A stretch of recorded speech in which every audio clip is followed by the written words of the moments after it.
Hello everyone, welcome back to our channel silent scholar.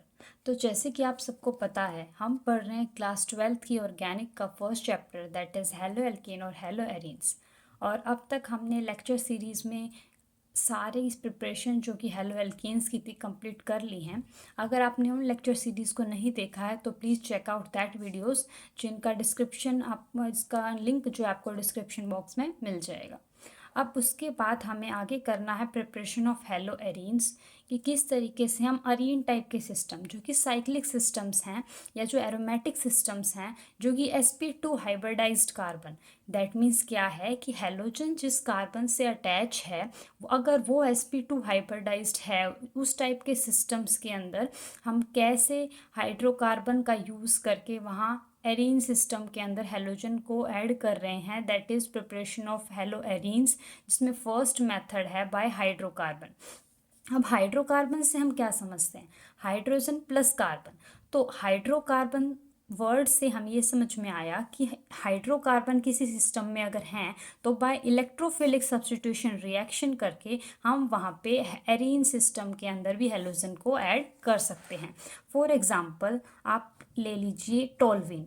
टोल्विन क्या होता है? बेंजीन के ऊपर CH3 किसी भी पोजीशन पे। तो अगर वो टोल्विन हमारे पास है, ये टोल्विन हमें क्या शो कर रहा है? देखिए कि बेंजीन में क्या है, चारों तरफ क्या है, एक इलेक्ट्रॉन क्लाउड है 6 पाई इलेक्ट्रॉन्स का। देखिए 1 2 3 4 5 6।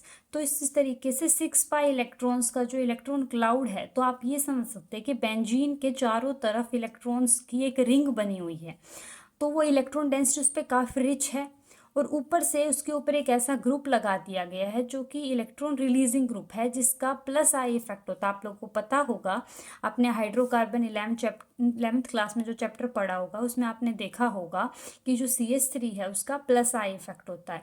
तो किस तरीके से अगर प्लस आई इफेक्ट जो ग्रुप है अगर वो हमारे पास बेंजीन पे लगा है, तो वो अपने इलेक्ट्रॉन को रिलीज करके पुश करेगा हमारी रिंग पे, जिससे क्या होगा, रिंग पे इलेक्ट्रॉन डेंसिटी इंक्रीज हो जाएगी। अब इलेक्ट्रॉन डेंसिटी एक्सेस में है तो कोई ऐसी स्पीशीज आके अटैक करेगी जिसके पास इलेक्ट्रॉन की डेफिशिएंसी होगी। और हमें पता है इलेक्ट्रोफाइल मतलब इलेक्ट्रॉन को अट्रैक्ट करने वाला सिस्टम यहाँ आके अटैक करेगा। दैट मीन कोई ऐसा सिस्टम आएगा जिस पे खुद पे क्या होगा, पॉजिटिव चार्ज होगा, तो वो नेगेटिव की तरह अट्रैक्ट करेगा। नेगेटिव मतलब क्या? इलेक्ट्रॉन डेंसिटी ना, इलेक्ट्रॉन्स के ऊपर नेगेटिव चार्ज होता है। यहाँ इलेक्ट्रॉन डेंसिटी एक्सेस में है, अगर यहाँ इलेक्ट्रॉन डेंसिटी एक्सेस में है तो कोई पॉजिटिव चार्ज या कोई भी जरूरी नहीं है पॉजिटिव चार्ज ही आए, ऐसी स्पीशी भी आ सकती है जिसके अंदर वैकेंट ऑर्बिटल्स हो, अपने 8 इलेक्ट्रॉन अपना ऑक्टेट कंप्लीट ना कर पा रहा हो, या फिर उसमें इलेक्ट्रॉन की कमी हो, जैसे कि लेविस एसिड आपने सुना होगा। तो ऐसी स्पीशीज़ जब यहाँ आके रिएक्ट करेंगी हमारे टोल्वीन, जिसके ऊपर एक इलेक्ट्रॉन रिलीजिंग ग्रुप लगा है जिसके कारण इलेक्ट्रॉन डेंसिटी इतनी बढ़ गई है, तो हमारे पास जो प्रोडक्ट बनेगा वो ऑर्थो और पैरा प्रोडक्ट्स बनेंगे, यानी 2 आइसोमर प्रोडक्ट यहाँ पे हमें फॉर्म होंगे, जिसके अंदर जो पैरा प्रोडक्ट होगा वो मेजर बनेगा। यहाँ पे देखते हैं किस तरीके से हम उसको प्रिपेयर कर सकते हैं। तो देखिए मैंने यहाँ पे क्या किया, कोई भी सब्सटीट्यूटेड टाइप बेंजीन ले लिया। सब्सटीट्यूटेड मतलब इस बेंजीन के ऊपर कोई भी ग्रुप लगा दिया गया है, तो इसको क्या बोला गया है? सब्सटीट्यूटेड बेंजीन बोला है। अगर मैं इसमें कोई भी X2 डाल देती हूँ, X2 का मतलब क्या है कि यहाँ पे X क्या हो सकता है, Br2 हो सकता है और I2 हो सकता है। अब आप ये सोच रहे होंगे यहाँ Cl2 और F2 नहीं हो सकता, चलिए लिख लेते हैं, Cl2 भी हो सकता है, F2 भी हो सकता है। पर मैं आपको ये बोल रही हूँ कि अगर यहाँ I2 और F2 लिया गया ना, तो ये रिएक्शन फर्दर प्रोसीड ही नहीं कर पाएगी। ऐसा क्यों? क्योंकि आपके लिए जो I2 का केस होगा, जब आप I2 इस केस में कंसिडर करेंगे तो आपको रिक्वायरमेंट होगी एक ऑक्सीडाइजिंग एजेंट की, और जो ऑक्सीडाइजिंग एजेंट होगा वो होगा HiO4 माइनस। और वो HiO4 माइनस क्या करेगा, अब आप देखेंगे इस रिएक्शन में जो फर्दर स्टेप होगा ना, वो ये होगा कि I2 Br2Cl2F2, आप ये जो भी स्पीशी ले रहे हैं ये एज ए इलेक्ट्रोफाइल एक्ट कर रही हैं और ये आपस में ब्रेक हो जा रही हैं फॉर फर्दर अटैक। तो ये जब इसका मेन काम क्या है I2 का, ब्रेक होना और जाके इस जो हमारे पास स्पीशी ली हमने उसकी ऑर्थो और पैरा पोजिशन पे जाके अटैच हो जाना। पर अगर हम ये ऑक्सीडाइजिंग एजेंट लेंगे ना तो वो I2 को ब्रेक नहीं होने देगा और उसको I2 में ही कन्वर्ट रखेगा, I में ब्रेक नहीं होने देगा और उसको दोबारा से रिवर्सिबल रिएक्शन कराने में फर्दर उसको प्रोसीड करेगा। दैट मीन्स वो रिएक्शन को प्रोडक्ट बनने ही नहीं देगा, वो बाद में उसको फर्दर रिएक्टेंट में कन्वर्ट कर देगा। तो ये इसकी लिमिटेशन हो गई, हम इसको यूज़ नहीं कर सकते क्योंकि ये क्या करता है, proceed reaction to backward direction, कि ये हमारे पास जो रिएक्शन है उसको बैकवर्ड डायरेक्शन में प्रोसीड करा देता है, ये इसकी लिमिटेशन है। अब हमें ये समझ में आया कि हाँ, अगर हम I2 यानी कि हम यहाँ पे अगर आयोडो टाइप का कंपाउंड बनाना चाह रहे हैं, हम अगर आयोडो अरीन बनाना चाह रहे हैं तो वो डिफ़िकल्ट हो गया बाय यूजिंग दिस मेथड। चलिए I2 को यहाँ डिस्कार्ड कर दिया जाता है, नहीं प्रिपेयर कर पा रहे हम। अब देखिए F2 को कर सकते हैं। तो जैसे कि आपको पता है F और F का स्ट्रॉन्ग बॉन्ड इतना होता है कि ये अगर एक बार ब्रेक हो गया तो रिएक्शन बहुत एक्सप्लोजिव मैनर में जो है आगे प्रोसीड करती रहेगी, जिस कारण उसको स्टॉप करना डिफ़िकल्ट हो जाएगा। तो हेंस हम क्या बोल सकते हैं, addition of F2 to substituted benzene in presence of Lewis acid leads to explosive reaction। That means क्या कि ये जो आपने ऊपर अभी रिएक्शन पढ़ी, ये रिएक्शन हमारे पास कोई भी लेविस एसिड की प्रेजेंस में होती है, ये हमारे पास रिएक्शन कंडीशन होती है। तो कोई भी लेविस एसिड यहाँ पे एज अ काम करती है कैटलिस्ट का। मैंने आपको पिछली वीडियोस में भी समझाया है, कैटलिस्ट एक तरीके से हेल्पर होता है, रिएक्शन का हेल्पर होता है, जो रिएक्शन को एक स्पेसिफिक बैरियर क्रॉस करने में हेल्प करता है। हर एक रिएक्शन को एक बैरियर क्रॉस करना होता है, जिसको आप पढ़ोगे वो होता है एक्टिवेशन बैरियर। तो जो एक्टिवेशन बैरियर प्रोसीड करने के लिए, उसको अंडरगो करने के लिए एक स्पेसिफिक अमाउंट की एनर्जी की रिक्वायरमेंट होती है। वो रिएक्शन में जो एनर्जी है उसको कहीं ना कहीं रिएक्टेंट को वो एनर्जी प्रोवाइड करना या फिर उस बैरियर को क्रॉस कराने का काम या फिर उस बैरियर को छोटा करने का काम कौन करता है, हमारा कैटलिस्ट करता है। और कैटलिस्ट की एक ही खासियत होती है कि वो रिएक्शन में कंज्यूम नहीं होता, वो आफ्टर प्रोडक्ट फॉर्मेशन हमें एज इट इज़ ऑब्टेन हो जाता है। तो कैटलिस्ट हमारे पास समझ में आया इसका काम क्या है, और यहाँ पे कैटलिस्ट की तरह कौन एक्ट कर रहा है, एक कोई भी लेविस एसिड हमारे पास एज अ कैटलिस्ट प्ले कर रही है रोल। अब लेविस एसिड्स क्या होते हैं, तो लेविस के अकॉर्डिंग जो भी एसिड H पॉजिटिव को डोनेट कर दे या फिर जो क्या करे इलेक्ट्रॉन को एक्सेप्ट कर ले। अब ज़रूरी नहीं है कि हर चीज़ जो H पॉजिटिव दे वो एसिड ही होगी, राइट, क्योंकि कुछ चीज़ें ऐसी होती हैं हमारे पास जो H पॉजिटिव उनमें नहीं होता है, फिर भी वो लेविस एसिड हैं।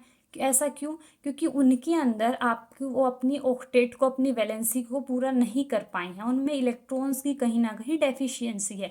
तो कि वो किसी भी इलेक्ट्रॉन रिच स्पीशीज से अगर वो इलेक्ट्रॉन एक्सेप्ट करना चाहती हैं तो वो एक्ट करेंगे एज अ लेविस एसिड की तरह, जिसके पास इलेक्ट्रॉन की डेफिशिएंसी होगी। तो यहाँ पे जो हमारे पास ये जो स्पीशीज़ होंगी उनको रिएक्ट कराने के लिए एक लेविश एसिड की ज़रूरत होगी, ताकि हमारे पास रिएक्शन का जो एक्टिवेशन बैरियर है वो कम हो जाए और रिएक्शन ईजिली प्रोसीड कर पाए।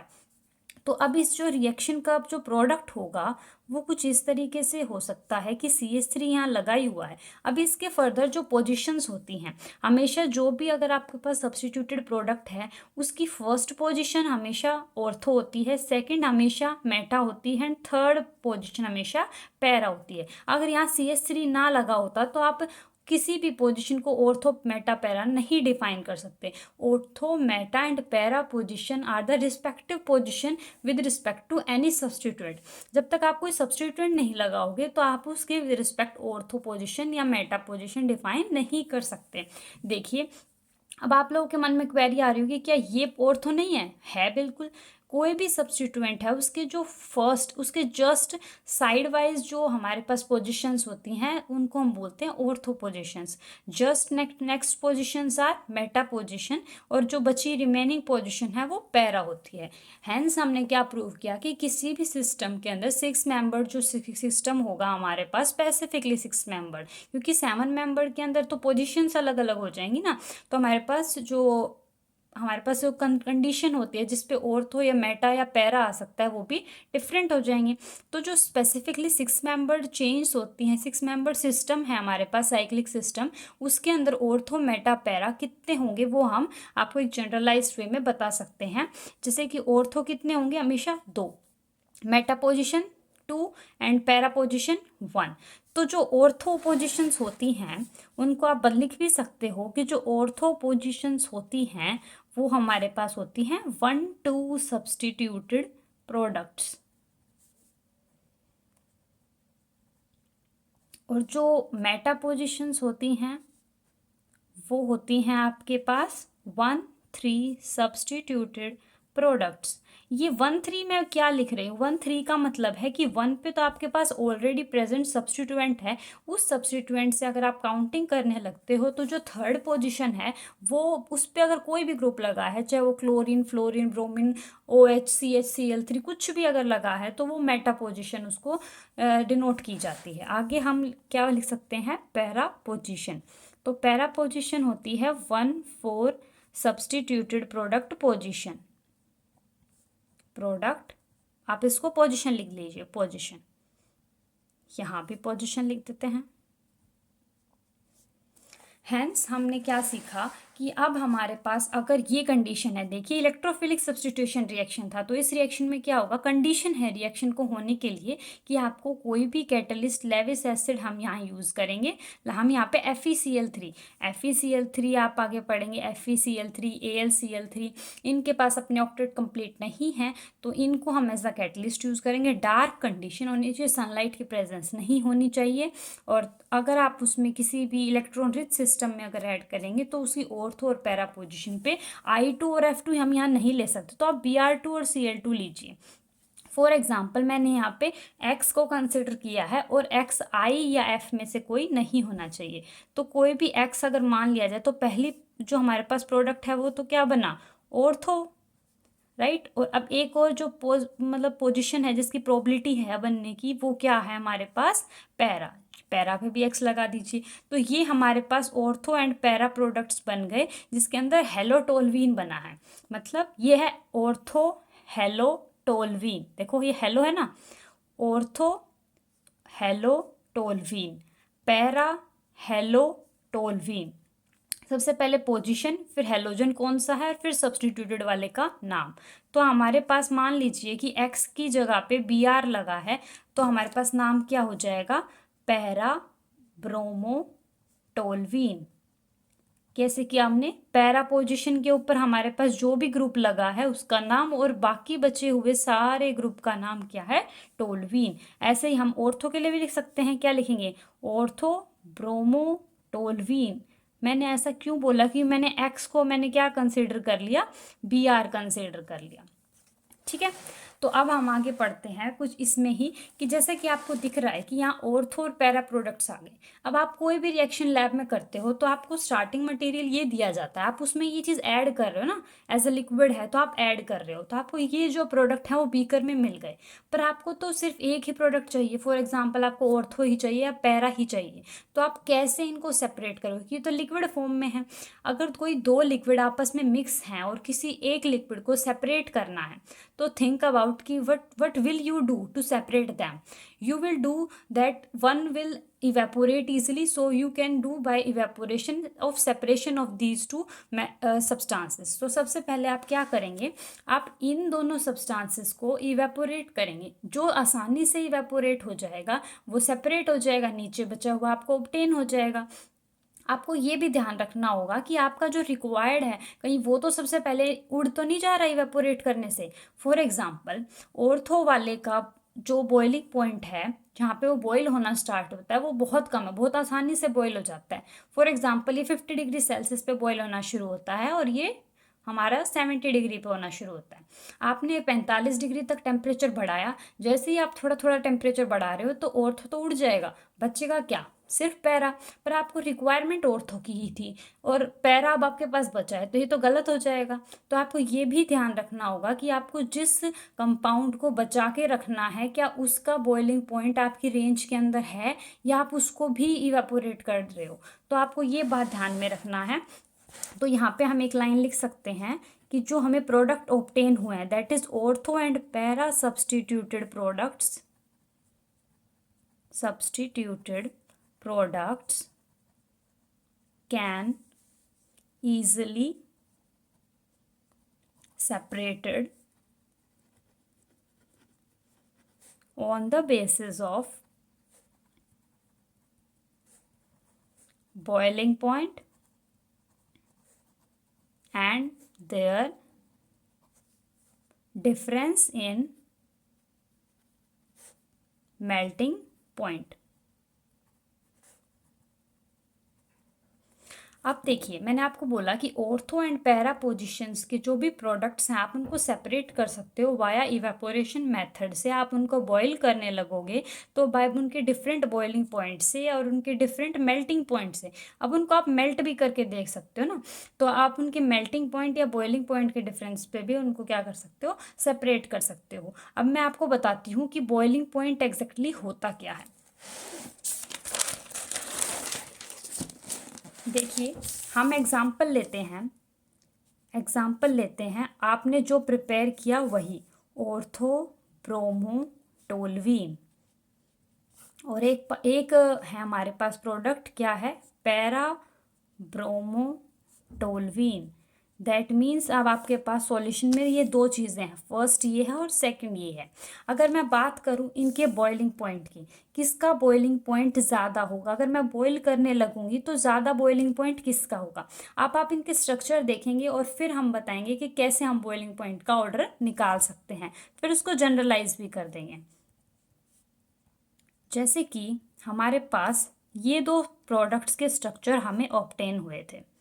अब आप क्या देख पा रहे हैं कि अगर मैं बात कर रही हूँ इस स्ट्रक्चर की, तो इस स्ट्रक्चर के अंदर जो ब्रोमीन है, अब आपको पता है ब्रोमीन कहाँ आता है, हमारे पास 5th पीरियड में आता है ना, फ्लोरीन, क्लोरीन, ब्रोमीन, आयोडीन, है ना, ऐसे डाउन द ग्रुप आते हैं।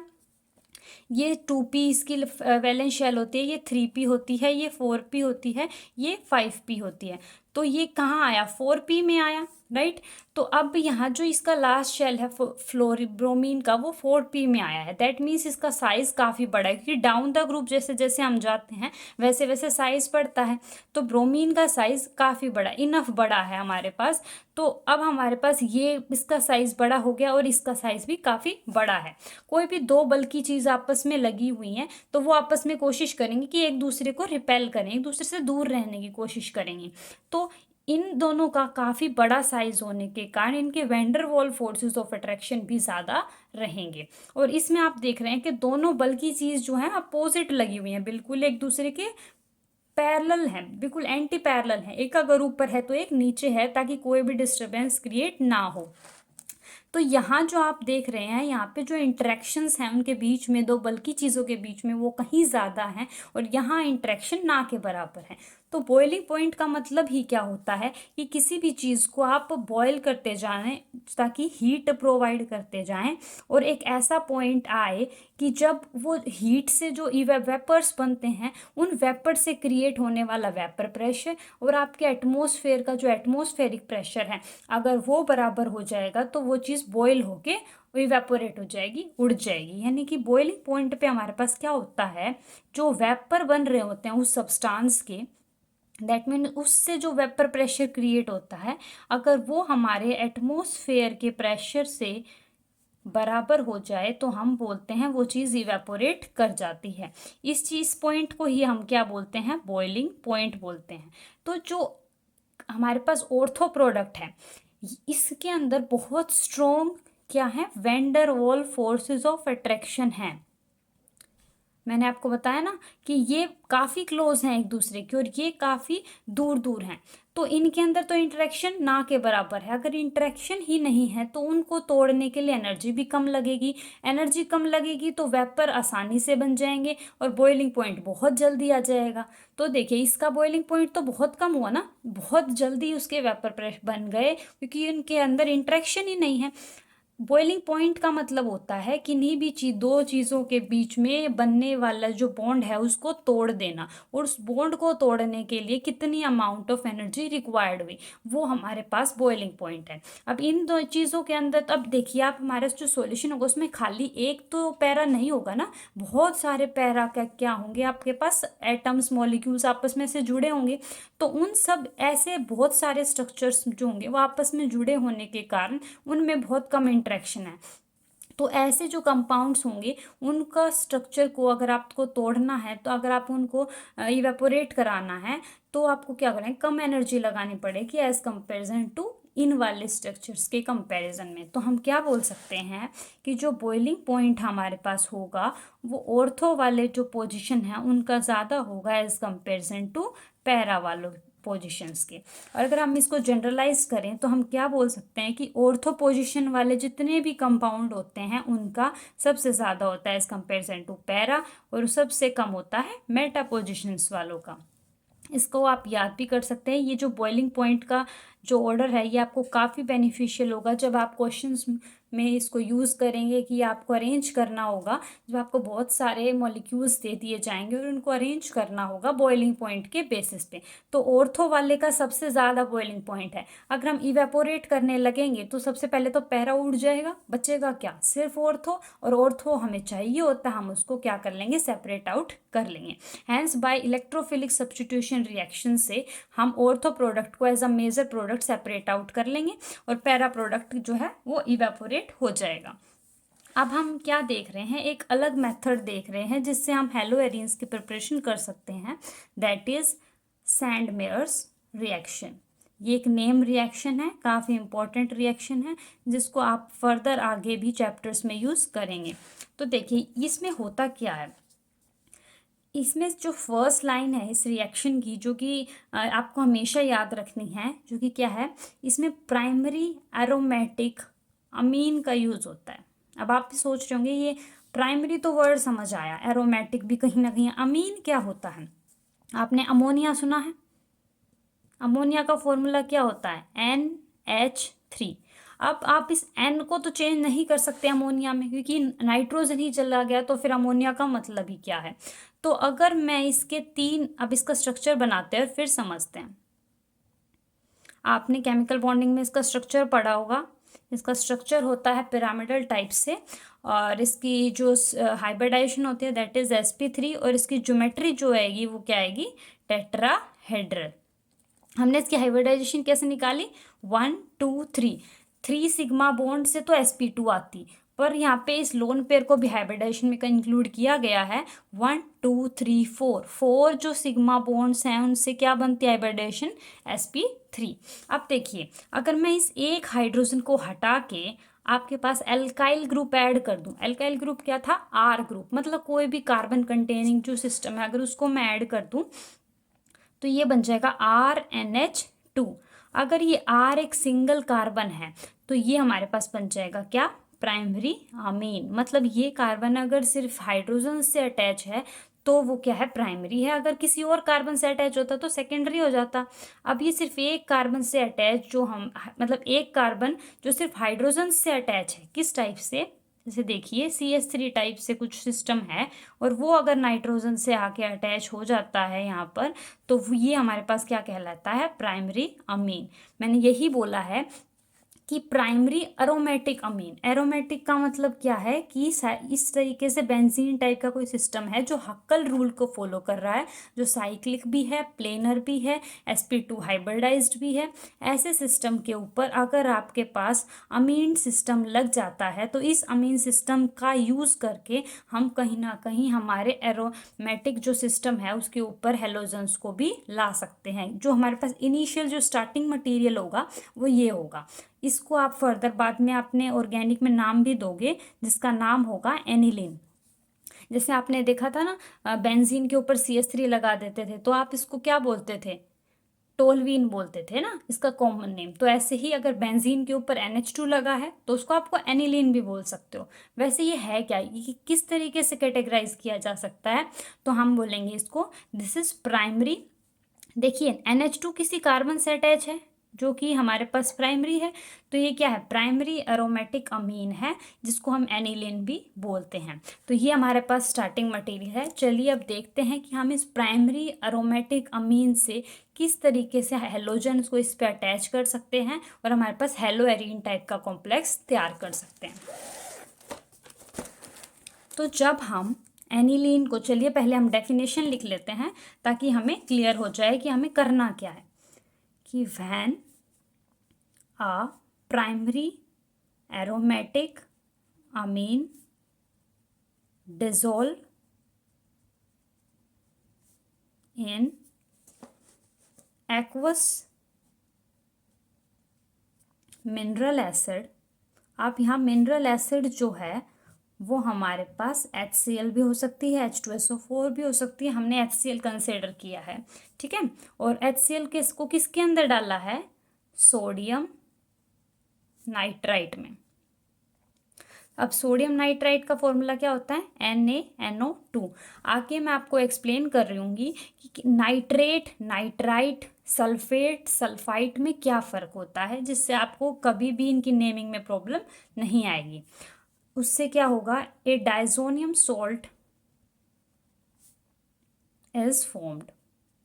ये जो मैं आपको डेफिनेशन लिखवा रही हूँ, ये डेफिनेशन आप एग्जाम्स में भी लिख सकते हैं, और इस डेफिनेशन से कहीं ना कहीं आपको ये भी क्लैरिफाई होगा कि आप स्टेप बाय स्टेप क्या करते जा रहे हो और उससे क्या फॉर्म हो रहा है।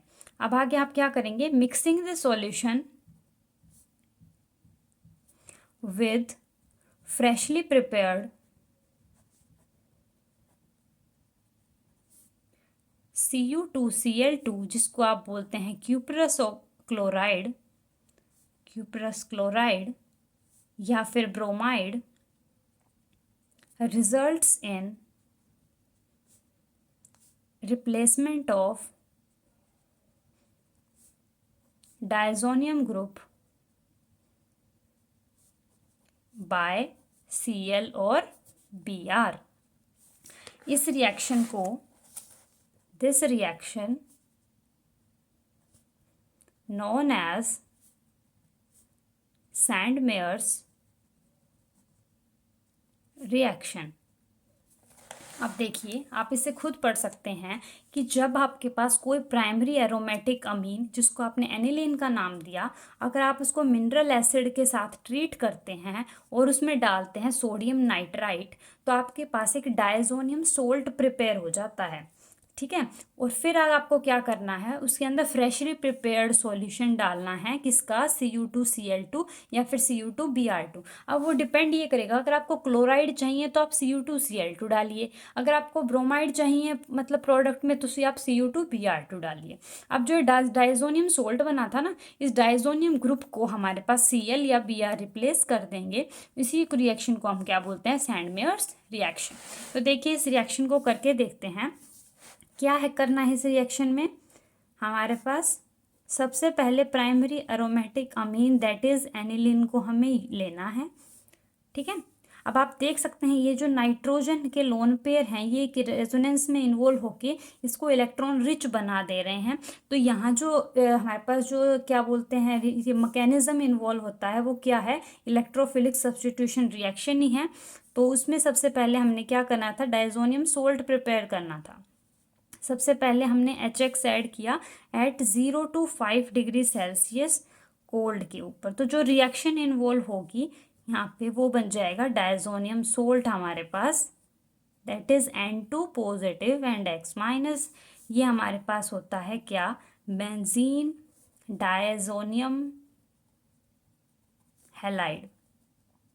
अब इस हैलाइड के अंदर हमने देखा था क्या डालना था? हमने Cu2Cl2 या फिर Cu2Br2 एज आवर पर चॉइस। तो आप इसके अंदर जब Cu2X2 डालेंगे, X यहाँ पे क्या हो सकता है, Cl भी हो सकता है, Br भी हो सकता है, तो आपके पास एराइल हैलाइड बन के तैयार हो जाएगा, जिसकी हम प्रिपरेशन करने के मेथड्स को डिस्कस कर रहे हैं। X यहाँ पे क्या हो सकता है, Cl एंड Br, ये आपके पास क्या प्रिपेयर हो गया, एराइल हैलाइड, जो कि आप प्रिपेयर करना चाहते थे। तो क्या है, हमने इस रिएक्शन में क्या देखा, सबसे पहले हमने एनिलीन लिया, जो कि प्राइमरी एरोमेटिक अमीन था, जो कि एनिलीन है, उसमें अगर हमने सोडियम नाइट्राइट डाला। अब देखिए, मैंने आपको बताया था नाइट्राइट और नाइट्रेट में हम कैसे डिस्टिंग्विश करें। तो देखिए, NO2- जहाँ आता है उसको आप हमेशा लिखिए नाइट्राइट, NO3- आता है लिखिए नाइट्रेट। सिमिलरली आप अगर आपके पास है SO3- और SO4 2-, इसको आप लिखिए सल्फाइट और इसको आप लिखिए सल्फेट। अब आपने एक चीज़ नोटिस की, जहाँ पे भी अगर एक ऑक्सीजन बढ़ जा रही है तो आपके पास वो 8 से 8 बन जा रहा है ना। तो ऐसे ही है, कोई अगर NO2 है, स्मॉलर साइड पे अगर नंबर है तो 8 लगाइए, और अगर लार्जर साइड पे चला गया तो 8 लगाइए, सल्फाइट और सल्फेट। अब शायद से आपको क्लैरिटी रहेगी और आगे याद रहेगा। अब देखिए, जैसे ही आपने सोडियम नाइट्राइट डाला एनिलीन के अंदर, और यहाँ पे ये क्या थी, मिनरल एसिड थी हमारे पास, तो हमारे पास क्या बना, डायजोनियम सोल्ट। मतलब इस बेंजीन पे इस पोर्शन को हटा के क्या लग गया, N2 और X-, ये X जो है Cl यहाँ से आ गया, तभी तो हैलाइड आया। देखिए, जो यहाँ से HCl का Cl था वो यहाँ आके लग गया, और जो नाइट्रोजन है, एक नाइट्रोजन ये और एक नाइट्रोजन ये, दोनों, एक नाइट्रोजन तो पहले ही था और नाइट्रोजन पे क्या था, लोन पेयर। इस नाइट्रोजन ने इस दूसरे नाइट्रोजन पे अटैक किया, तो अब 2 नाइट्रोजन तो हो गए, पर नाइट्रोजन पे क्या आ गया, पॉजिटिव चार्ज आ गया। क्योंकि मैंने आपको क्या बताया था, इस इलेक्ट्रॉन सिस्टम में काफ़ी ज़्यादा इलेक्ट्रॉन डेंसिटी है, तो वो इलेक्ट्रॉन डेंसिटी यहाँ वाली स्पीशीज़ पे रिएक्ट करेगी, अटैक करेगी। तो अटैक करने के कारण यहाँ N2 पॉजिटिव आया, X- आया। अब वो Cu2X2 क्यूप्रस, जैसे ऐसे ही क्यूप्रस और क्यूप्रिक होते हैं, तो क्यूप्रस में क्लोराइड में या ब्रोमाइड जो आपको प्रोडक्ट में चाहिए उसके बेसिस पे मान लीजिए मुझे Cl चाहिए, तो मैं Cu2Cl2 लूँगी, और अगर मैं उसमें इसको डालती हूँ, ऐड करती हूँ, तो यहाँ पे ये सब रिप्लेस हो जाएगा, और उसकी जगह आप यहाँ जो भी हैलाइड लेंगे वो आपके पास ऐड हो जाएगा, और नाइट्रोजन एज अ गैस के तौर पे यहाँ से रिलीज हो जाएगी। ऐसी रिएक्शंस को आप क्या बोलते हैं, सैंडमेयर्स रिएक्शन। अब इस रिएक्शन का एक इम्पॉर्टेंट जो कंक्लूजन है वो आपको याद रखना है, काफ़ी रिएक्शंस में यूज भी हो जाता है। आप ये क्या देख रहे हैं, मैंने AR लिखा है, AR मतलब एराइल पार्ट। एराइल पार्ट क्या, ये इस सारे पार्ट को मैं AR लिख सकती हूँ, इस सारे को मैं AR लिख के N2 पॉजिटिव X- लिख सकती हूँ। बार बार बेंजीन लिखना वो सिर्फ एक जनरलाइज हो जाएगा कि आप सिर्फ बेंजीन यूज़ करें, आप कोई भी कंपाउंड यूज़ कर सकते हैं जो कि साइक्लिक है, जिसमें कि sp2 हाइब्रिडाइज से डायरेक्टली अटैच अगर हमारे पास हेलोजन है। तो मैंने AR लिख दिया। तो अब इस AR के अंदर अगर मैं CuCN डालती हूँ और KCN को अगर मैं ऐड करती हूँ, तो हमारे पास क्या बन जाएगा, जहाँ X बन रहे थे वहाँ क्या बन जाएगा, अब CN बन जाएगा, CN ऐड हो जाएगा एज अ कंपाउंड, और यहाँ पे हमें CN+N2 प्रोवाइड हो जाएगा। तो अब आपने यहाँ क्या देखा कि आप जैसे Cu2Cl2 ऐड कर रहे थे, Cu2Br2 ऐड कर रहे थे, आपको यहाँ CuCN और KCN को ऐड करना है। अब इस जो रिएक्शन है उसका फ़ायदा ये भी है कि आप इसमें अगर डायरेक्ट Ki को ऐड करेंगे ना, तो आपको CuCN और Ki डालने की भी ज़रूरत नहीं है। इस रिएक्शन के जो 2 प्रोसीजर हैं वो सिर्फ इसी रिएक्शन के लिए अवेलेबल होते हैं, बाकी अलग रिएक्शन के लिए कोई पाथ अवेलेबल नहीं है। अगर आपको क्लोराइड या ब्रोमाइड बनाने हैं तो आपको Cu2X2 डालना पड़ेगा, पर अगर आपको यहाँ CN बनाना है तो आप इस रिएक्शन के अंदर कोई भी कंपाउंड CuCN या KCN टाइप का डालेंगे तो यहाँ CN ऑब्टेन हो जाएगा।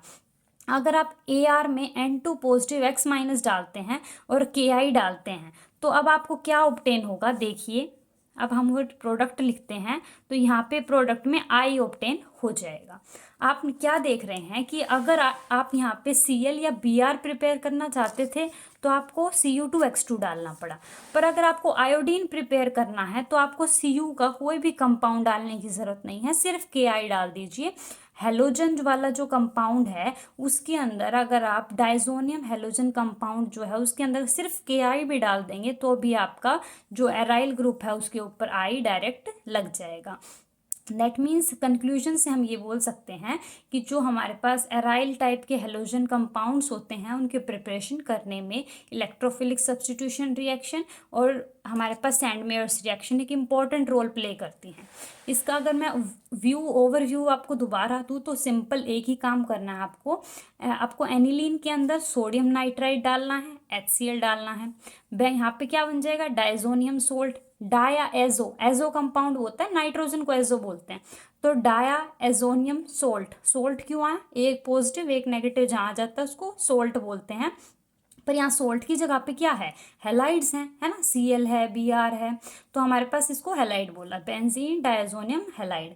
उसके अंदर अगर आपको Cl और Br प्रिपेयर करना है तो आप Cu2Cl2 या Cu2Br2 डालिए और आप ये जो ग्रुप है आपका रिमूव होके क्या बन जाएगा, Cl आ जाएगा। पर अगर आपको यहाँ पे कोई भी आयोडीन का ग्रुप चाहिए तो सिर्फ आप KI डालिए और कुछ भी मत डालिए, ये इस रिएक्शन की एडवांटेज है। और अगर आपको CuCN, अगर आपको यहाँ साइनाइड को ग्रुप को लाना है तो आप CuCN और KCN डालिए। यहाँ तक का प्रोसीजर सबका सेम है, सबके अंदर पहले बेंजीन डायजोनियम तो बनाना ही बनाना है, आगे क्या डालना है वो डिपेंड करता है प्रोडक्ट आपको क्या चाहिए। क्लोराइड या ब्रोमाइड चाहिए तो ये स्टेप है, आयोडीन चाहिए तो ये स्टेप है, और CuCN या KCN चाहिए तो ये स्टेप है। तो आई थिंक आपको आज का लेक्चर समझ आया होगा, यूज़फुल रहा होगा। अगर आपको ऐसी ही वीडियोस पसंद आ रही हैं तो प्लीज़ वीडियोस को लाइक कीजिए, चैनल पे नए हैं तो सब्सक्राइब कीजिए और हमारे साथ लेक्चर सीरीज़ को कंप्लीट देखिए ताकि आपको किसी भी कॉन्सेप्ट को समझने में प्रॉब्लम ना आए। Thank you.